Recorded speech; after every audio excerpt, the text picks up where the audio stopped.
ห่มฮักษาป้อออกแม่ออกศรัทธาตั้นสาธุชนคนดีผู้สนใจใฝ่ในธรรมทุกท่านขอถวายความเคารพแสดงความนับถือพระมหาเถระพระเถรานุเถระเจ้าคณะพระสังฆาธิการ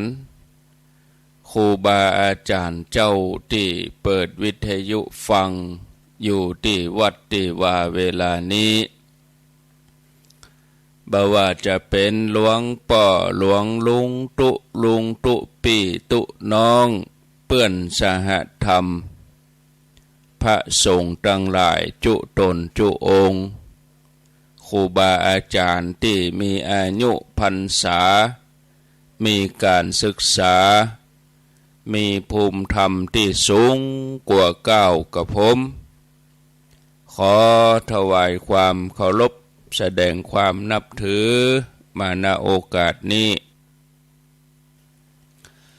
ขอความสุขความเจริญในธรรมความผาสุกตั้งใจความสบายตั้งกายจงได้บังเกิดแก่ญาติโยมทั้งหลายทุกคนทุกท่านขอขอบคุณอนุโมทนาบุญกับสถานีวิทยุทุกคลื่นทุกที่ทุกแห่งที่เปิดสัญญาณนำรายการนี้ไปสู่ผู้ฟังทางบ้านบ่ว่าไกลว่าใกล้อยู่ที่ไหนก็รับฟังได้เวลาแล้วเนอได้เวลาแล้วถึงเวลาแล้วได้เวลาสำหรับการรับฟังธรรมะอันเป็นสาระประโยชน์ทางด้านพระพุทธศาสนาน้ำธรรมคำสอนขององค์สมเด็จพระชินวรสัมมาสัมพุทธเจ้าได้มาปะมาพบมามาเล่าสู่บรรดาพ่อแม่พี่น้องพ่อออกแม่ออกพ่อแม่นักศีลนักบุญเท่าแก่น้อยใจยิงทั้งหลายแล้วไผที่ยังบ่ลุกเตื้อกะเกียมตัวลุกมาได้แล้วเนอเกียมตัวลุกมาได้แล้วหลับลุกเจ้ากินพักดังป่ายหลับลุกควายกินพักดังเกาลุกเจ้าได้หลายลุกควายได้น้อยหลับลุกเจ้าเป็นเจ้าดังหลายหลับลุกควายปาเฮอลูกหลานเป็นหนี้เป็นค่าเนอตื่นมาอย่าเนอลุกมาอย่าเนอลุกเนอลุกเนอลุกตื่นตื่นได้แล้วลุกได้แล้วญาติโยมท่านทั้งหลายลุกเจ้าตื่นตัวเจ้าบัวกาบหันเยื่องนาพังพร้อมลุกควายบอดตันหนตางกีดก้อมก้าตัวบอดต้อมปุ่นอายจุงเก่งเข้าไว้อย่าไปเฮือขวายต่อหน้าสบายจำไว้เน้อเจ้าจำไว้เน้อเจ้าอรุณสวัสดิ์ธรรมะสวัสดีสวัสดียามเจ้าศรัทธาญาติโยมท่านผู้ฟังทั้งหลายยินดีต้อนรับเข้าสู่รุ่งอรุณวันใหม่ปะกันเจ้านี้เป็นเจ้าของวันจันทร์ที่28เดือนตุลาคมพุทธศักราช2567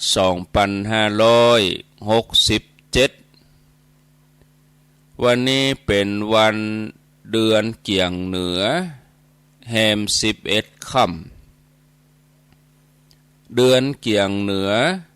แฮม11 ค่ำพร่ำว่าเป็นวันจันทร์มาปะญาติโยมทั้งหลายในรายการเสียงธรรมแสงอรุณรายการเสียงธรรมแสงอรุณ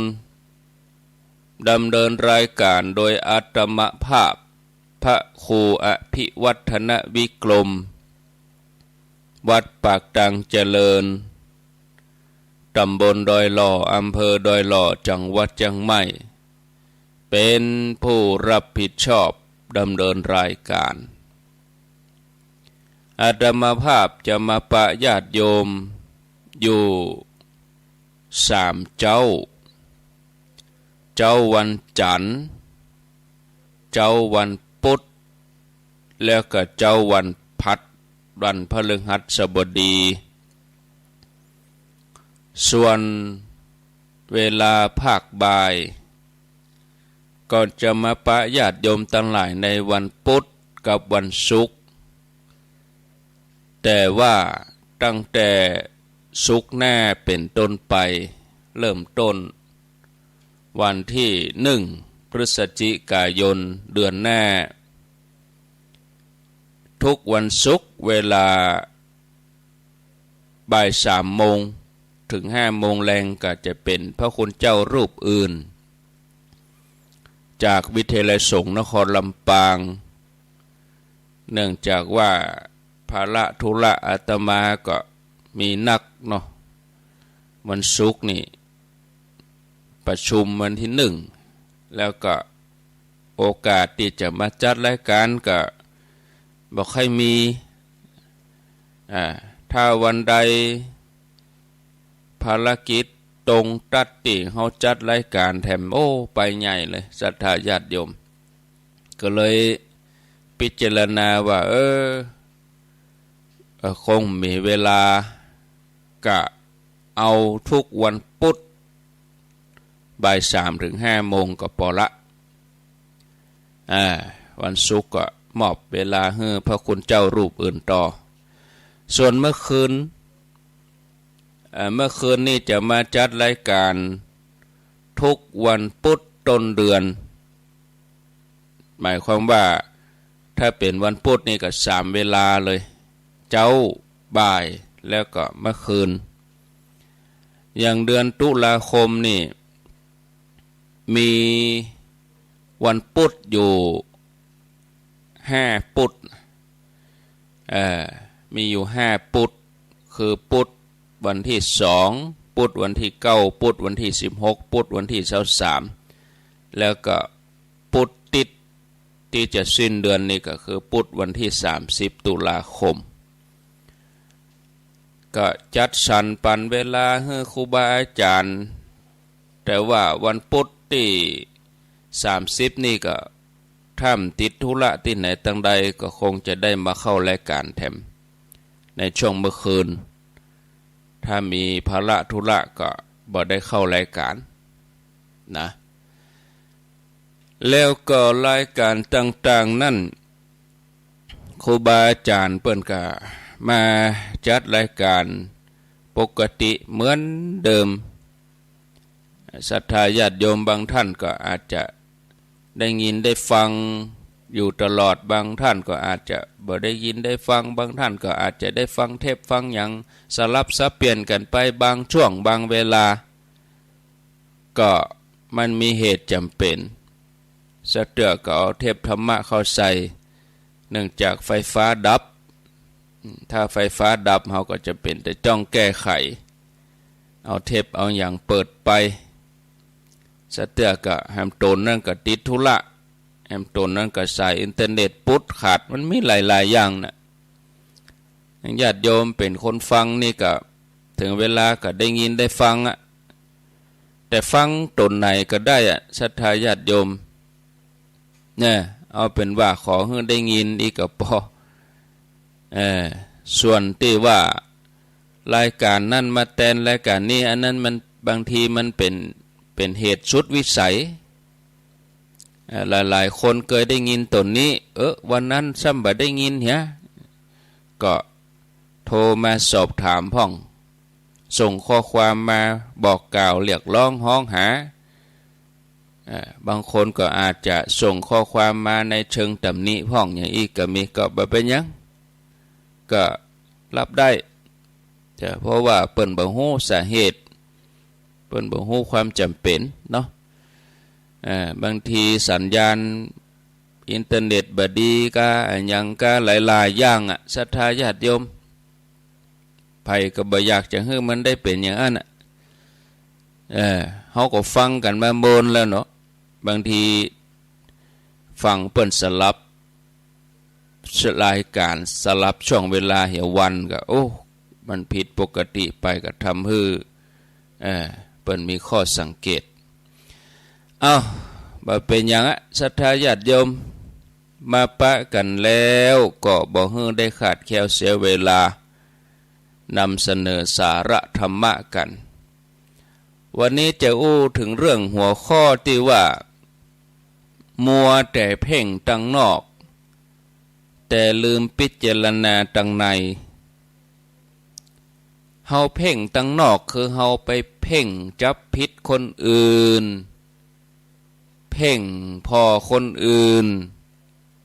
คือพอออกนอกตัวโดยที่บ่ได้พิจารณาตัวเองหลวงปู่ดุลเปิ้นเป็นศิษย์รุ่นแรกของหลวงปู่มั่นหลวงปู่มั่นนี่ก็อย่างที่เคยกล่าวไว้หลายวันว่าเป็นสายพระกรรมฐานสายพระป่ากรรมฐานเปิ้นอธิบายอริยสัจสี่อย่างน่าสนใจแล้วก็บ่เหมือนไผท่านบอกว่าการที่คนเฮาส่งจิตออกทางนอกคือสมุทัยผลของการที่จิตส่งออกไปทางนอกนั้นมันจะก่อให้เกิดทุกข์อันนี้ก็แน่พิจารณาเพราะพิจารณาพอแล้วความทุกข์ส่วนใหญ่ของคนเฮาเกิดจากการที่เฮาเอาจิตส่งออกไปทางนอกจิตส่งออกไปทางนอกบ่ใช่ออกจากตัวอย่างเดียวแต่หมายถึงการออกจากปัจจุบันตัวไปอยู่กับอดีตบางอันก็ไปอยู่กับอนาคตบ่ได้จดจ่ออยู่กับอายตนะที่มีที่เกิดอยู่ณปัจจุบันบางทีก็ออกไปทางหูปทางรสเสียงสัมผัสธรรมารมณ์เมื่อจิตออกไปอย่างนั้นก็ทำให้ลืมกายลืมใจลืมปัจจุบันก็เลยพลาดท่าเสียทีอย่าให้เกิดทุกข์ขึ้นมาเมื่อเกิดผัสสะคือสัมผัสรับรู้อายตนะภายนอกแล้วก็เกิดเวทนาจะเป็นสุขเวทนาหรือว่าทุกขเวทนาก็แล้วแต่เวทนาส่วนใหญ่นี่เกิดจากการที่เฮาไปรับรู้เรื่องต่างนอกหรือมีสิ่งต่างนอกมากระทบจะเป็นเรื่องของดินฟ้าอากาศเป็นเรื่องของกิริยามารยาทการกระทำของคนอื่นกำอู้ของคนอื่นรอบข้างที่น่าพอใจก็ดีบ่น่าพอใจก็ดีถ้าเฮาพอใจเกิดสุขเวทนาถ้าเฮาพอใจก็เกิดทุกขเวทนาศรัทธาญาติโยมถ้าบ่พอใจก็พยายามที่จะพักใส่ไล่ส่งออกไปถ้ามันบ่ไปก็เป็นทุกข์ส่วนสุขเวทนานี่เมื่อเกิดขึ้นก็มีความพออกพอใจพออกพอใจแล้วก็อยากครอบครองอยากจะยึดไว้ให้อยู่เมิน แต่ถ้ามันหายไปก็บ่พอใจแถมแล้วกลายเป็นทุกข์เข้ามาแทนแถมแล้วแต่ถึงแม้มันบ่หายไปมันยังอยู่ยังได้เสพยังได้สัมผัสอยู่ก็อาจจะทำให้เป็นทุกข์ได้เหมือนกันนะอาหารที่ล้ำที่ดีอร่อยเพลงที่ฟังแล้วถูกใจภาพยนตร์หนังละครที่สนุกสนานที่เฮาเสพใหม่ๆเนี่ยหรือว่าดูทีแรกก็มีความสุขดีแต่ถ้าลองได้เสพทุกวันได้กินทุกวันได้กินทุกมื้อสัก1 เดือนหรือว่าดูหนังเก่าๆเพลงเก่าๆสัก10 รอบฟังซ้ำไป10 20 รอบ10 20 เที่ยวความสุขนั่นก็จืดจางไปเหี่ยรู้สึกเฉยๆเมินเข้าก็กลายเป็นความเบื่อหน่ายยิ่งดูยิ่งเสพเมินต่อใดความเบื่อความก้ายมันกลายเป็นความเอียนไปเหี่ยศรัทธาญาติโยมมันก็มีเหมือนกันคนที่ฟังเพลงคนที่ดูหนังเป็นร้อยรอบศรัทธาญาติโยมบางคนนี่ดูเป็นบ่ฮู้กี่รอบที่คนดูหลายๆรอบเพราะว่าเขาชอบดาราชอบคนที่แสดงดาราในดวงใจบางคนถึงขั้นที่ว่าคลั่งดาราอีกก็ได้แต่ว่าสักวันก็จะต้องเบื่อโดยที่เมื่อตัวเองมีสิ่งอื่นเข้ามาแทนได้ปะได้หันโลกนักขึ้นการที่ได้เสพได้ดูได้กินได้ฟังอย่างที่มันแตกต่างมันก็เปลี่ยนที่เปลี่ยนจุดก็ไปจดจ่อไปยึดสิ่งใหม่อันเก่าก็เบื่อหน่ายก่ายไปสุขสามารถกลายเป็นทุกข์ได้เมื่อปะเรื่องราวที่มันเปลี่ยนแปลงไปอย่างอากาศเมื่อหลายเดือนก่อนที่มันร้อนก็ดีที่มันเป็นควนก็ดีเฮาเป็นทุกข์บ่กองฝนตกลงมาทำให้ฟ้าเปล่งบัดเดี๋ยวนี้โอ้พอไปทางใดก็ฟ้าเปล่งสดใสอากาศเย็นสบายแต่บ่กองเฮาเข้าไปอยู่ในห้องแอร์ที่มันเย็นกว่านี้เฮากลับออกมาบอกว่ามันเย็นมันหนาวลำไปบ่ค่อยสู้มันเย็นเนี่ยรู้สึกว่าอากาศน่ะมันเย็นเกินไปความทุกข์ของคนเฮามันเกิดขึ้นลักษณะนี้คือเกิดจากการไปเปรียบเทียบกับสิ่งที่ดีกว่ารสชาติดีกว่าสบายกว่าที่เคยพอใจเก่าๆนั่นบ่ได้แล้วบ่สุขแล้วเป็นทุกข์ไปแล้วกลายเป็นความบ่สุขกลายเป็นทุกข์ทันทีนะความทุกข์อย่างนี้เนี่ยมันทุกข์ที่เกิดจากการเปรียบเทียบแต่ก็เป็นผลแถมอย่างหนึ่งที่เกิดจากจิตส่งออกไปตั้งนอกอย่างคือปัจจุบันกลายเป็นสิ่งที่บ่น่าพอใจไปเมื่อจิตส่งออกไปตั้งนอกส่งไปปุ๊บมันก็ไปกระทบกับรูปรสกลิ่นเสียงสัมผัสที่น่าพอใจที่เฮา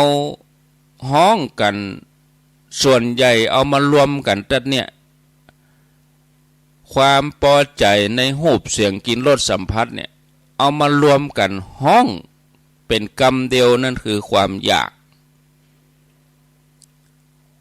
กได้อยากมีอยากเป็นอยากกินอยากสัมผัสเนี่ยศรัทธาญาติโยมความอยากนี่มันก็คือตัวตัณหานั่นเองแล้วก็ความอยากคือตัวตัณหานี่มันทำให้เกิดทุกข์อยากได้ก็เป็นทุกข์อยากมีก็เป็นทุกข์อยากเป็นก็เป็นทุกข์อยากได้สิ่งไหนบ่ได้สิ่งนั่นก็เป็นทุกข์อยากมันเลยเป็นทุกข์อยู่ในตัวเพราะอยากแล้วแต่ยังบ่ได้สมอยากก็เป็นทุกข์เมื่ออยากแล้วก็ต้องดิ้นรนเสาะหาถ้ามีของจำกัดก็จะต้องแข่งแย่งกันลู่กันถ้าใจวิธีการที่ดีชอบทำบ่ได้ถ้าใจวิธีที่ทำให้เดือดร้อนน้อยๆก็บ่ได้ก็จะต้องใจวิธีที่บ่ชอบทำเพื่อจะได้มาผลสุดท้ายก็ลุกลามเป็นปัญหาใหญ่โตใจวิธีที่บ่ถูกต้องชอบทำอาจจะไปบัสัมมาอาชีพชกชิงวิ่งเล่าไปช่อโกงไปลักขโมยก็จะต้องมีเรื่องราวเดือดร้อนตัวมาเนาะ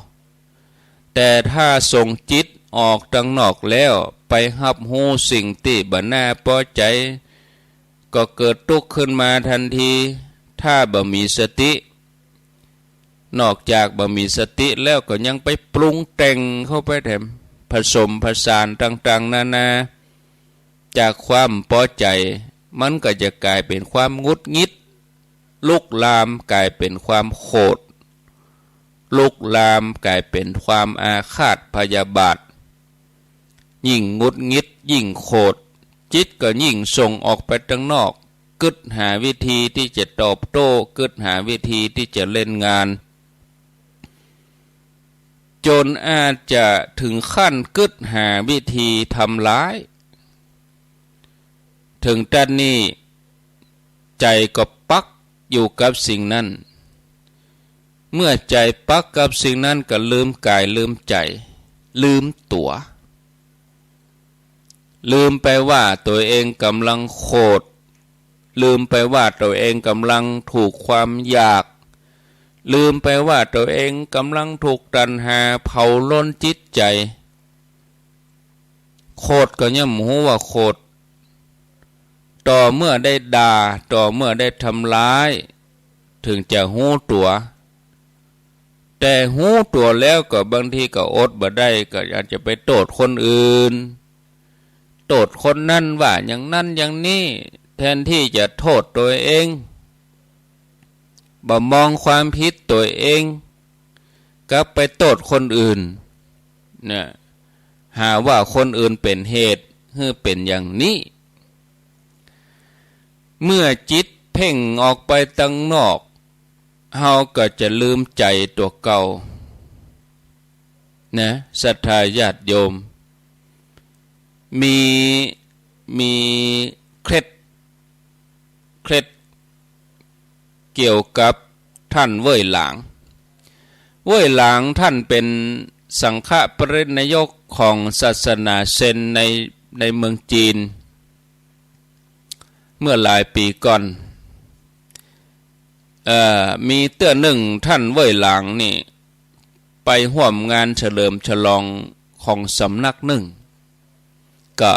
มีคนมาร่วมงานจำนวนนักระหว่างนั้นก็มีพระอยู่2 รูปพอธงที่กำลังโบกสะบัดรูปหนึ่งบอกว่าธงไหวแถมรูปหนึ่งบอกว่าบ่ใจลมกะไหวต่างคนก็ต่างมีเหตุผลตอนแรกก็อู้กันจะดีตั้งประเด็นขึ้นมาว่าลงธงที่มันโบกไปเนี่ย ด้วยเหตุผลเนี่ยตนหนึ่งว่าธงมันไหวแหมตนหนึ่งว่าบ่ใจลมมันไหวใหม่ๆอู้กันจะดีอู้กันหลายทีเรื่องเก่าๆกับชักมีอารมณ์ระหว่างนั้นก็มีคนถือหางฝ่ายที่บอกว่าธงไหวก็มีฝ่ายที่ว่าบ่ใจธงไหวลมมาปัดธงก็มีเริ่มแบ่งเป็นสองกลุ่มบรรยากาศเริ่มร้อนแรงขึ้นมาเมื่อตกลงกันบ่ได้ก็เลยพากันไปหาท่านเว่ยหลางซึ่งท่านเป็นสังฆปรินายกคือเป็นหัวหน้าเพื่อขอให้ท่านตัดสินว่าเป็นอะไรอย่างกันแน่ธงไหวหรือว่าลมไหวบอกกองท่านเว่ยหลางฟังปัญหาแล้วท่านก็กลับต่อว่าบ่ใจถึงสองเนอะธงก็บ่ได้ไหวลมก็บ่ได้ไหวใจของท่านต่างหากที่ไหวเนี่ยท่านผู้ฟังแทนที่จะตอบว่าอันอย่างที่ไหวท่านเว่ยหลางกับเตือนพระสองรูปนี่ให้หันมาพอใจตัวเองว่ากำลังไหวกำลังกระเพื่อมไปตามอารมณ์อันนี้สำคัญกว่าจะมาเสาะคำตอบที่ว่าธงหรือว่าลมไหวเพราะใจที่ไหวเนี่ยกำลังทำให้ท่านทั้งสองรูปนี่ทะเลาะเบาะแว้งกันจนแทบจะเป็นเรื่องขนาดใจไหวกระเพื่อมจนกระทั่งทะเลาะกันโดยที่บ่ฮู้ตัวเพราะมัวแต่ไปสนใจสิ่งภายนอกเรื่องนี้จี้ฮือหานว่าถ้าไปสนใจสิ่งภายนอกตัวหรือว่าทรงจิตไปปักกับสิ่งนอกตัวอาจจะลืมตัวบอกกองลืมตัวกิเลสได้ช่อง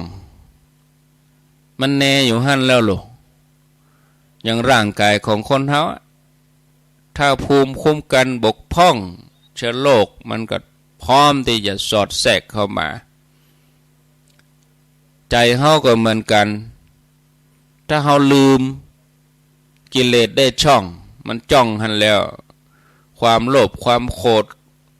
มันจะครอบงำได้โดยง่ายที่เฮาบ่ฮู้ตัวบางทีบางคนเถียงจนหน้าดำหน้าแดงบ่ฮู้ตัวเพราะว่าตัวเองโคตร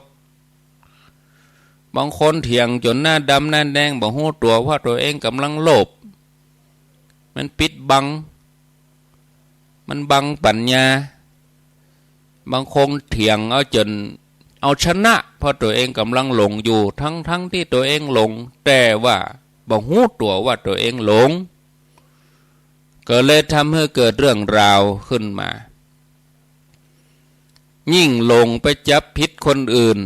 ก็ยิ่งมีโอกาสลืมตัวได้ง่ายลืมตัวเองก็เลยเผลอไปทำมันอย่างตอมอย่างนักล่ำไปเห็นแล้วลืมเพราะลืมตัวเองเนี่ยอาจารย์พุทธทาสส่วนโมกเปิ้นเคยเล่าไว้ในหนังสือเปิ้นเขียนไว้ที่ส่วนโมกเคยมีแม่ชีคนหนึ่งแม่ชีคนนี้มีหน้าที่ไปเสาะหาหน่อไม้มาทำอาหารถวายพระแม่ชีพบว่าหน่อไม้ที่ยังบ่ใหญ่เตื้อก็มักจะถูกตัดสงสัยว่าจะเป็นเจ้าบ้านฉะนั้นก็เลยจังบอกให้เจ้าบ้านถ้าหันหน่อไม้ที่ยังบ่ใหญ่เตื้อก็จะไปฝังตัดเตื้อรอให้มันใหญ่เหี่ยก่อนบางทีขุดเอาต่ำขี้ในดินหั่นน่ะเปิ้นยังบ่แมนออกป้นดินเตื้อแม่ชีก็ไปบอกให้เจ้าบ้านว่ารอให้มันออกจากดินมาสักคืบก่อนก็ได้ เนี่ยอันนี้มันยังอยู่ในดินเพิ่นอยู่กับปลากันไปขุดมาเหียแต่บอกต่อได้ก็บ่ได้ผลหน่อไม้อ่อนๆน้อยๆก็ยังถูกตัดอยู่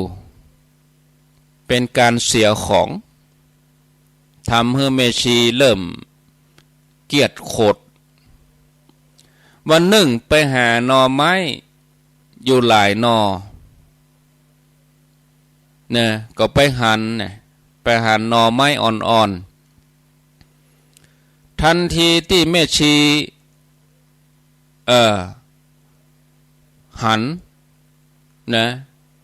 ก็ฮู้ว่าหน่อไม้หมดนี้คงบ่ป้นมือเจ้าบ้านละกึดแล้วก็โมโหแต่ก็บ่ฮู้จะเนี่ยจะใดกึดไปก็โคตรติ๊กโคตรนักเข้าอ้าว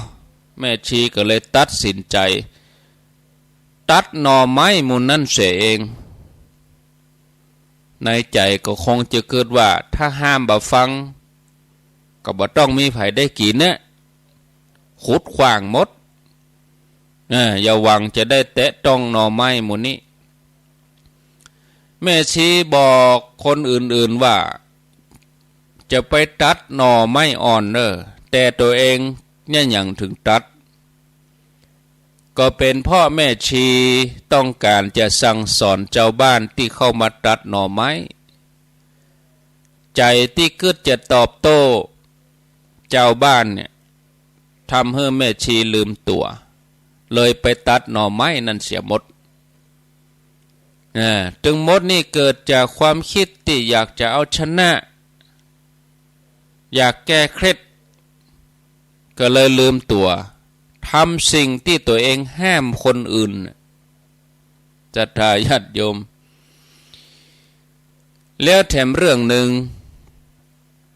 หลายปีก่อนที่สวนโมกสุราษฎร์ธานีวัดสวนโมกที่หลวงพ่อพุทธทาสอยู่พระเนนฉันอาหารเป็นวงตึงเจ้าตึงเพน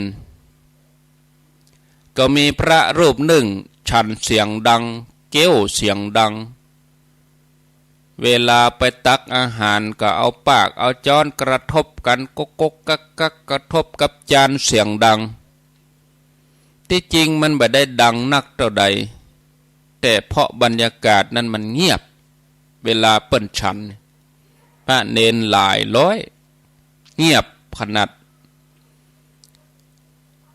เมื่อได้ยินประจำบ่อยๆตึงเจ้าตึงเพนทุกวันพระรูปหนึ่งก็เริ่มงุดหงิดความพอใจสะสมนักเข้าตึงวันในที่สุดวันหนึ่งขณะที่พระกำลังฉันอยู่ดีๆท่านก็ลุกขึ้นจากวงกินข้าวไปต่อว่าพระรูปนั้นเสียงดังลั่นศาลาบอกว่าโอ้ท่านไปฉันดังอย่างนี้แต่ว่ารบกวนคนอื่นเนี่ยอย่างบ่มีมารยาทว่าแล้วก็เดินออกไปท่านโมโหพระรูปนั้นที่ฉันเสียงดังเอาจ้อนกระทบจานแต่ท่านบ่ได้หูตัวเลยว่าที่ท่านลุกขึ้นมาโวยวายเนี่ยเสียงดังกว่าการเอาจ้อนกระทบจานเสียงท่านดังรบกวนคนอื่นยิ่งกว่าพระรูปนั้นเสียอีกเนี่ยศรัทธาญาติโยมคนเฮาเมื่อจ้องคนอื่นต่อใดก็มักจะลืมตัวเองเผลอทำสิ่งที่บ่ถูกต้องก็เลยอยากจะเตือนว่าเมื่อใดที่เฮาพอไข่พอคนใดพอผู้ใดพอไผว่าเป็นปัญหาก็ขอให้ระวังตัวเองบางทีเฮาจ้องพอคนอื่นมันถึงเป็นอย่างนั้นนะอย่างที่เฮาว่านะอย่างที่เฮากึดนะนะมันถึงอย่างนั้นนะนะให้ระวังตัวเองให้ดีขณะที่จิตเฮา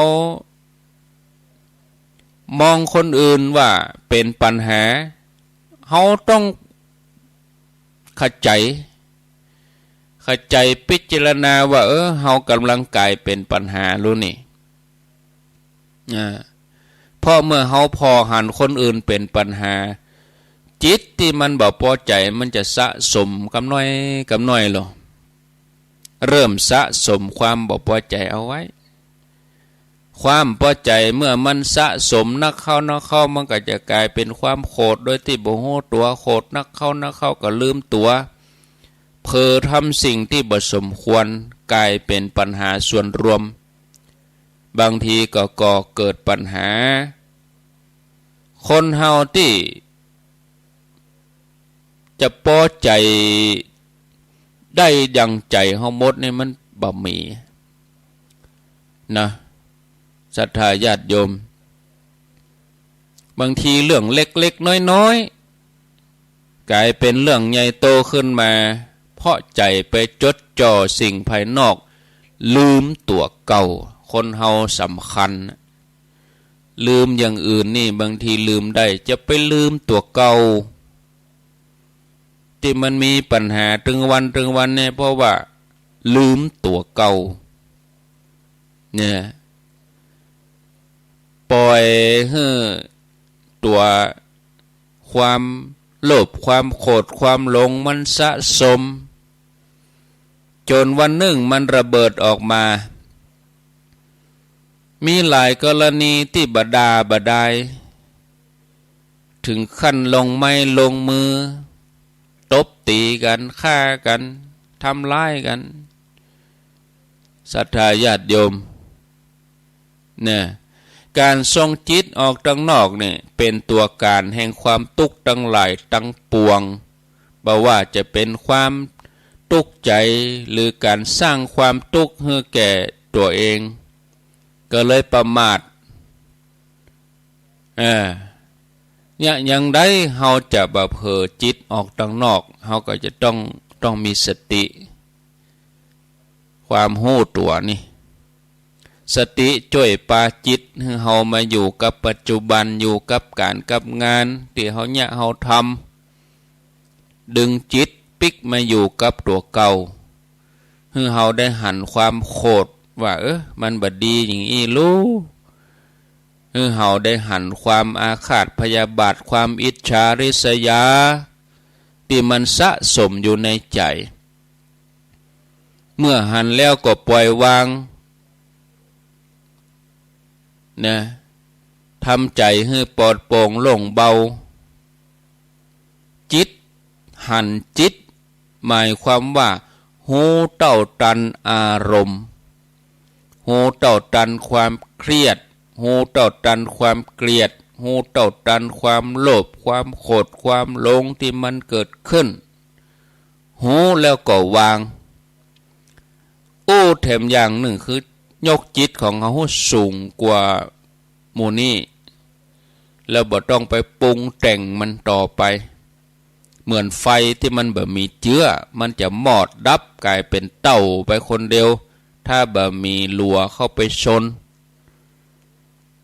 เนี่ยเพียงแต่ว่าหูตันหันมันจะลุดแต่ถ้าอารมณ์นั่นรุนแรงมันก็จะดึงจิตของเราตกต่ำไปบางคนสงสัยว่าหูตันความโกรธแล้วเนี่ยอย่างมันยังโกรธอยู่ตอนที่หูหรือว่าหันความโกรธนั่นน่ะจิตลุดออกไปหรอจากความโกรธแต่เนื่องจากความโกรธมันมีพลังนักมันก็เลยดูดจิตเข้าไปทำไมไปครอบครองจิตทำไมมันเหมือนกับรถที่กำลังวิ่งเว้ยเนี่ยเล่นไปเว้ยเอาไปแตะเบรกกำเดียวมันบ่ได้หยุดทันทีเนี่ยเพราะว่ามันวิ่งมาเป็นร้อยอาจจะต้องแตะหลายๆเตื้อแตะหลายๆครั้งการหันความโกรธนี่ก็เหมือนกันบ่ใจหันแล้วจะหยุดเลยปึ๊กอีเลยนะ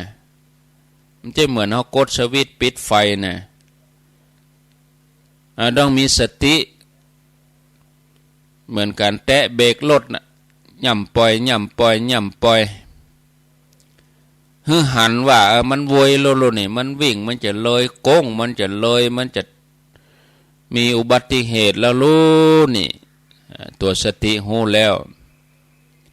เนี่ยบอกกองมีสติหันมันปุ๊บมันก็หยุดชั่วคราวแต่แห้งทรงมันยังมีอยู่มันก็หาเรื่องหาอย่างปรุงแต่งต่อไปแถมถ้ามันอย่างอันถ้ามันอย่างอี้เนี่ยฉะนั้นก็ต้องมีสติเข้าไปหันทำให้หันที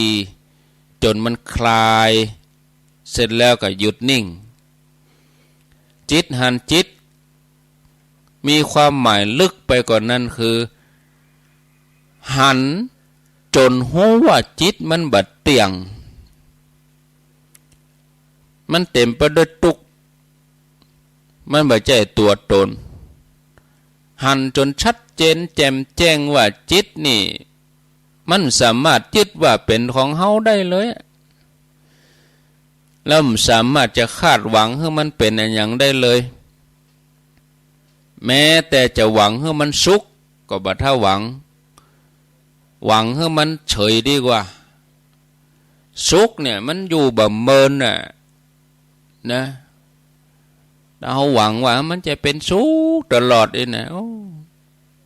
อันมันจะไปมีกฎอนิจจังทุกขังอนัตตาไปอย่างเฮาพิจารณาว่ามันบ่ควรยึดมั่นว่ามันเป็นของเฮารู้มันจะวางได้นะเมื่อวางได้มันก็สงบได้จิตเป็นสุขเนาะจิตหันจิตก็เลยเป็นสิ่งสำคัญต้องมีสติเป็นเครื่องมืออย่างที่ว่าน่ะตัวสตินี่เพิ่นเป็นนายด่านนายประตูเป็นยามเฝ้ากลองว่าอย่างจะเข้าดีห้ายอย่างใด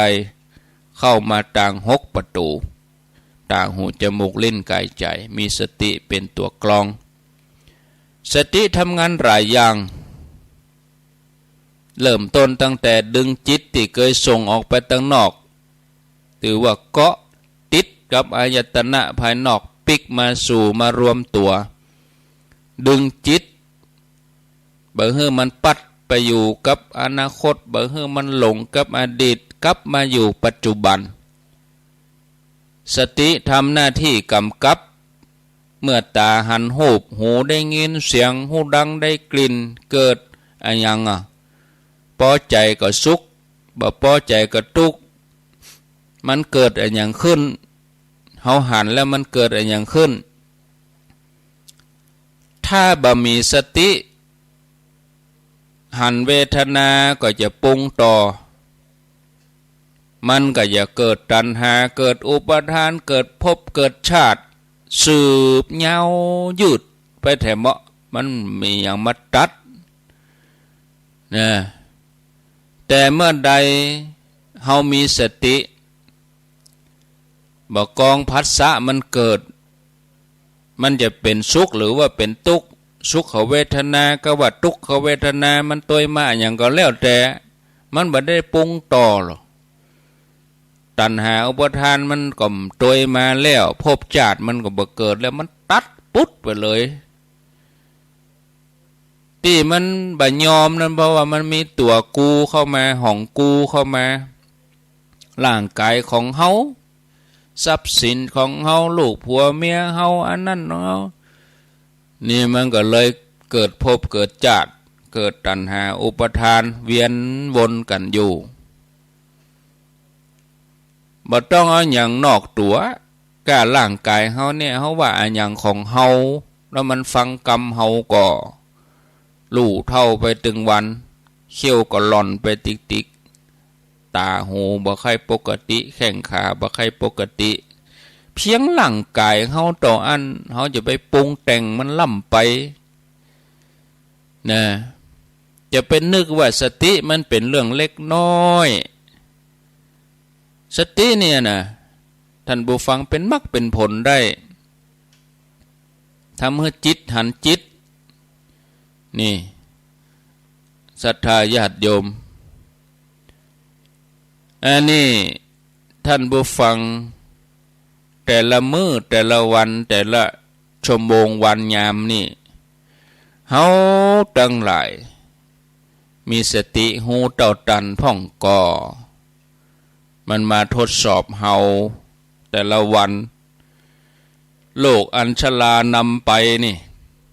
มันบ่ยั่งยืนโลกบ่มีผู้ใดต้านทานบ่มีภัยเป็นใหญ่แล้วก็มีพายุก้ำฟ้า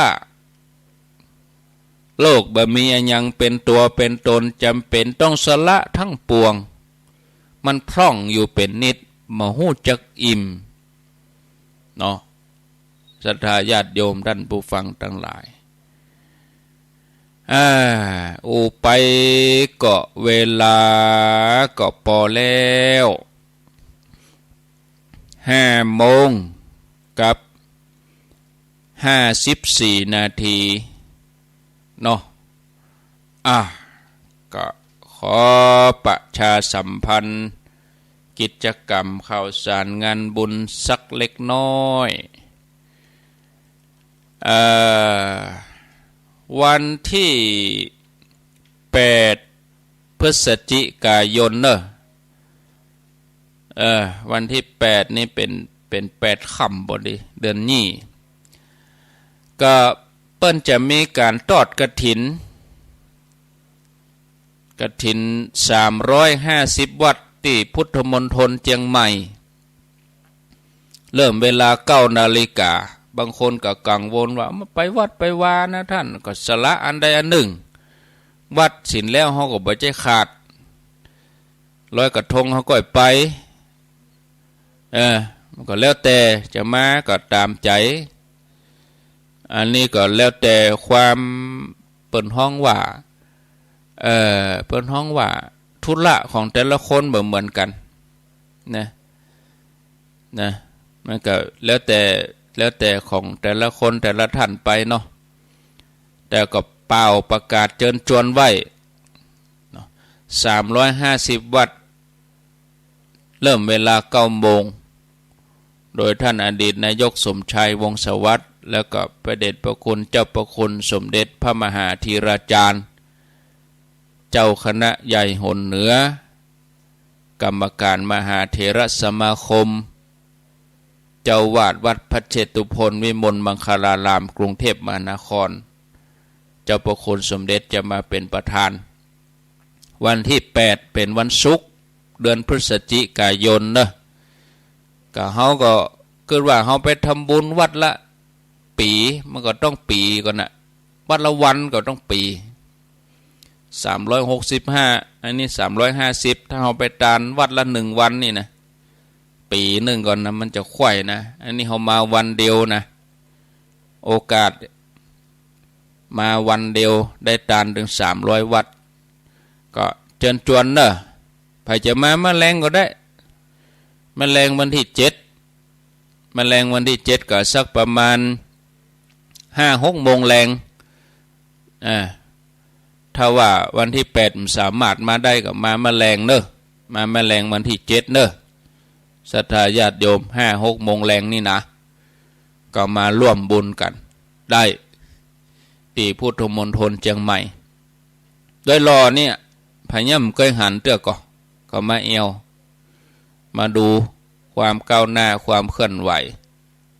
เนาะวันที่8 พฤศจิกายนก็เชิญชวน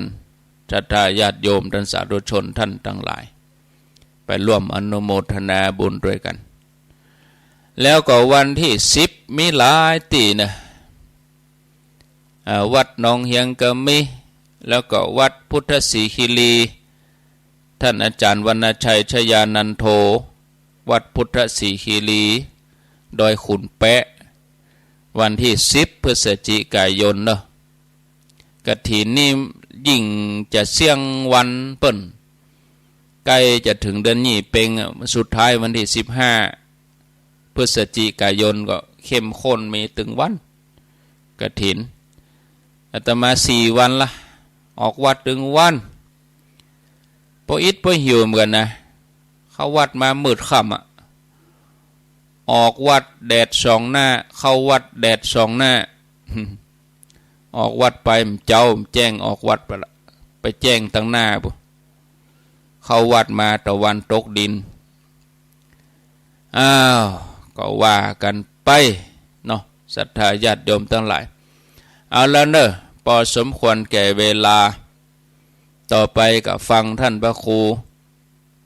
จังวรศิลาภิลักษ์วัดชายมูลแม่ก้าสันปะตองอาตมาก็ขอได้อุจากับศรัทธาญาติโยมทั้งหลายไว้เพียงเท่านี้ขออนุโมทนาบุญกุศลที่ศรัทธาญาติโยมทุกคนได้ปั้มเป่งมาศรัทธาเฮาทั้งหลายมีความสุขความเจริญเหมือนกันทุกคนทุกท่านจะเริญพร